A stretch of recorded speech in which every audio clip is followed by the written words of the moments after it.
você tem algum tipo de vício, não precisa ser nenhum vício, como muitas vezes a gente imagina, um vício de droga, de álcool, mas sabe aquela mania que se você não age de determinada forma todo dia, parece que algo você deixou de fazer? E é sobre estes vícios que a gente conversa agora com a doutora Mara Silvia Martins, que é psicóloga. Seja bem-vinda, viu? Obrigada, é um prazer estar aqui. Sempre nós. E quando a gente fala em vício, as pessoas logo associam mesmo as drogas ao álcool, Sim. ao vício do jogo. Mas existem outros vícios que impedem a vida da pessoa na sociedade e que as pessoas não se dão conta, né? Com certeza. E quando um vício, se fala em vício, até a definição que foi dada, né, de algo nocivo, no sentido pejorativo da palavra. Quando se fala em vício, uma tendência para um comportamento errado. Essa é uma definição do dicionário, né? Agora, existem alguns tipos de vícios que eles não são tão evidentes, mas que fazem tão mal quanto. Por exemplo, na nossa sociedade, que é uma sociedade de consumo, que nos estimula ao consumo, a velocidade com que as coisas ocorrem, elas muitas vezes fazem com que a pessoa tenha dependência, vamos supor, às compras. Então, ela se torna viciada em ter sempre algo novo. É o que a gente chama do neopata. Quer dizer, ela tem uma insatisfação tão grande na vida dela, se ela não tiver comprado alguma coisa, exatamente, que ela começa a passar mal muitas vezes, né? Sim, por quê? Porque no momento da compra, o cérebro libera algumas substâncias, no caso a dopamina é uma delas, um neurotransmissor, que dá uma sensação de felicidade.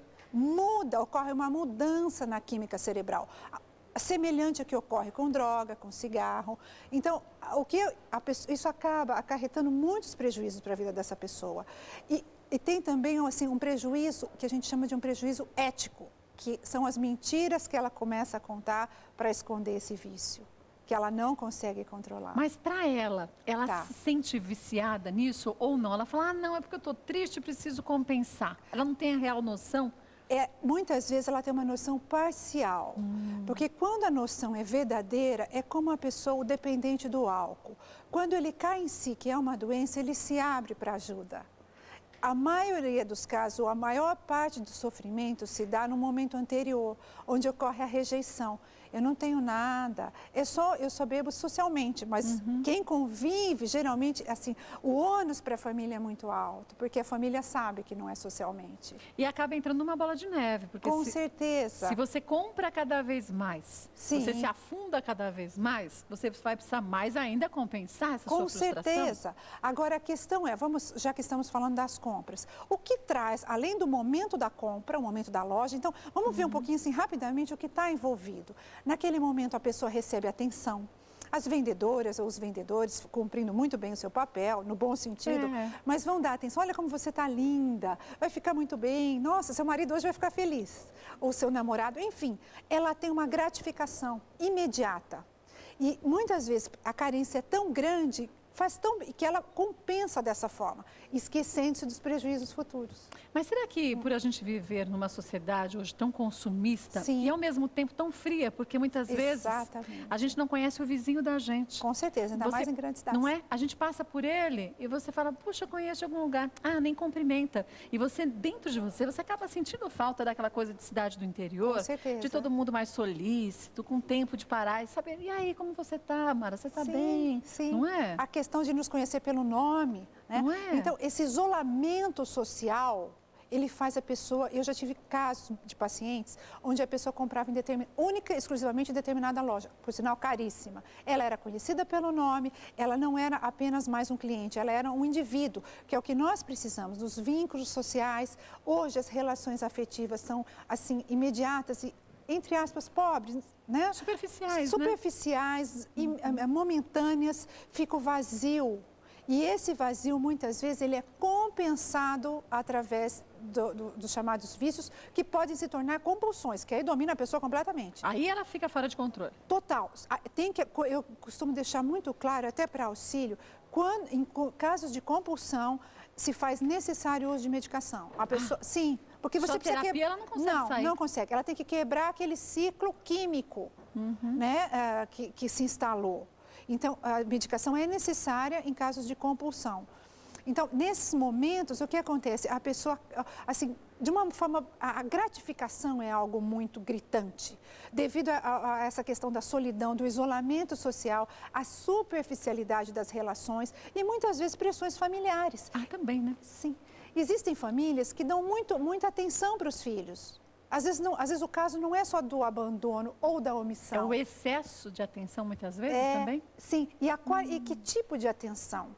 Existem mães, por exemplo, entre aspas e no bom sentido, assim, eu vou usar o termo neurótica só para exemplificar. Sim, mas todos nós temos um quê de neurótica lá no fundo, né? Não tem jeito. O que acontece? Essas mães muitas vezes fazem comparações. E imagina uma história de vida sendo construída em cima de comparações. Isso é triste. Você viu sua prima? Nossa, como tá bonita. Como ela vai bem na escola? Nossa, que beleza de menina. E assim vai. Então, primeiro a escola, depois vem algumas atividades, o namorado. Como casou bem. Olha que marido maravilhoso. Que profissional. Existem famílias onde esse ciclo se instala e a pessoa fica eternamente frustrada e vai buscar através de soluções, digamos, não saudáveis. O vício pelo trabalho também pode ser, na verdade, uma fuga? Muitas vezes, e especificamente em algumas profissões, o vício pelo trabalho é um vício socialmente aceito e valorizado. Pois é, que você falou, um ótimo profissional, trabalhador. Coloca a carreira em primeiro lugar. Nossa, trabalhador. Não é o conceito antigo, usava-se esse termo? Né? Trabalhador, a pessoa, ela é socialmente aceita e os frutos desse trabalho, muitas vezes, pode ser também financeiros, espera-se também. Então, ela adquire, ela compra, ela está dentro da engrenagem e muitas vezes acima do limite dela, até o momento em que o corpo dá o alerta, né? Geralmente através de doença. Mas aí, quando dá esse alerta de doença, é difícil a pessoa perceber, associar, não é, ao excesso de trabalho. Nós, seres humanos, nós temos uma característica, assim, a gente não foi ensinado a se olhar. É verdade, a gente não se nota. Exatamente. E não se conhece, eu costumo sempre dizer isso. Qualquer coisa que a gente compra vem alguma advertência, instrução. A peça mais simples, temperatura de lavagem de uma roupa, tantos graus. E para nós, muitas coisas nós não conhecemos, falta informação. E o nosso termômetro é diferente. Com certeza. Não é? E a gente tem que respeitar isso também. Com também. certeza. Além do processo individual, existe a questão também de como nós funcionamos. É verdade. Será que eu estou fazendo isso porque eu quero, porque esperam de mim, o que eu vou ter... Percebe? E quando a maioria das pessoas não conhecem. E por essa gratificação, eu insisto nisso, porque aquele momento de atenção, ainda que seja negativa, por exemplo... alguém reclamando contigo, mas você está tendo atenção. É verdade. É uma atenção negativa. E aí que é perigoso, porque você acaba aceitando até uma atenção negativa, mas aí pelo menos estão lembrando de mim. Não, eu estou em evidência. Né? Existem formas que não saudáveis. Nossa, você gastou muito, mas olha, eu tô sendo notada nesse momento. Mas a gente estava falando do vício de trabalho e uma coisa me veio à mente. Eu acho que muitas vezes, sem querer, a gente acaba contribuindo também para isso. Com certeza. Se você vê um amigo seu que trabalha 1 hora por dia e é feliz com isso, você fala, que vagabundo, trabalha 1 hora por dia, eu podia trabalhar um pouco mais, é um vida mansa. Esse é vida mansa, ou essa, né? Não é? Porque hoje as mulheres são cobradas também, né? Também, mas ao mesmo tempo, quer dizer, e se para ele o suficiente, para ele ser feliz, é ganhar aquele salário X e se trabalhar 1 hora por dia? E ter uma qualidade de vida ímpar. Não é? Incomoda porque ele coloca em xeque as nossas escolhas. Ele mostra, na verdade, que ele faz o que quer, que a gente não faz o que a gente deseja. Em outras palavras, essa pessoa muitas vezes está dizendo, eu sou dono da minha vida. Eu sou livre, literalmente. Eu tenho controle da minha vida. Da minha vida. E se você olhar em algumas sociedades, inclusive de primeiro mundo, é muito interessante, porque como hoje está um pouquinho mudado, mas o mercado de trabalho é bem promissor, então a pessoa, antes de se formar, o banco já vai assediar. Olha, tem o seu cartão de crédito, aí ela já entra no financiamento do carro e da casa própria por 30 anos. Então você olha e fala, olha que país desenvolvido, como vivem bem. Facilita a vida dos seus... Demais, só que ouse reclamar das suas 14 horas diárias de trabalho. Pois é. Ou seja, já fechou o ciclo por 30 anos. E depois de 30 anos, você já está tão acostumado àquela vida que dificilmente você vai voltar para trás. Não é? Se sobreviver até os 30 anos. Você viu o índice de pacientes cardíacos com menos de 30 anos, uma pesquisa super recente? Mas será que a grande maioria das pessoas se dão conta que a gente, sem perceber, faz isso com a vida da gente? Não. Nós somos estimulados de manhã, à tarde, à noite, de madrugada, eu costumo brincar, e em sonho. O assédio é muito grande. O sistema capitalista tem que sobreviver bem. Mas aí a saúde da gente vai literalmente pro brejo.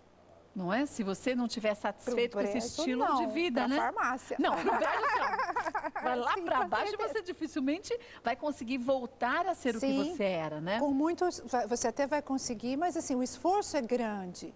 Né? E mais do que, se fosse só esforço, ok. A questão é, o sofrimento é grande para a pessoa e para os familiares.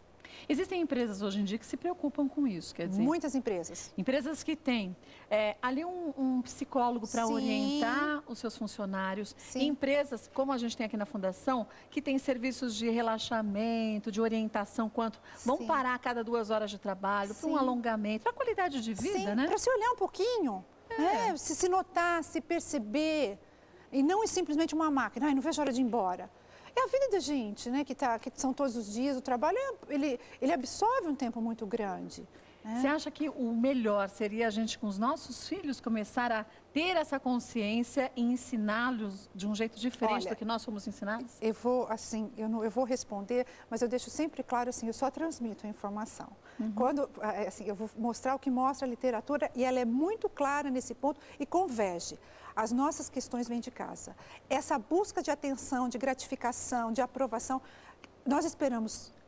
Ela é toda formada pela expectativa dos nossos pais em relação a nós. Que é sempre muito grande. Não é? Oh. Então, o que acontece? Nós, desde o início, vamos nos habituando a fazer aquilo que eles esperam de nós. E muitas vezes nos negando aquilo que nós realmente queremos. E se culpando, né?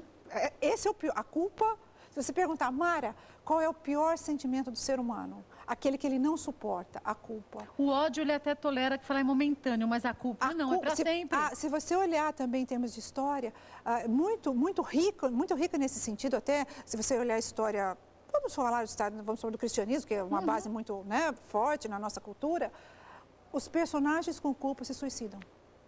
Vide o mais famoso, Judas. É verdade. Porque é insuportável para o ser humano. A gente faz qualquer negócio para não ter culpa. Mas a gente vive culpada. E se sabota. E se sabota porque você continua se culpando e fingindo que aquilo, na verdade, foi resolvido, não é? Sim. As coisas vão... É uma engrenagem que vai... Né, um nó.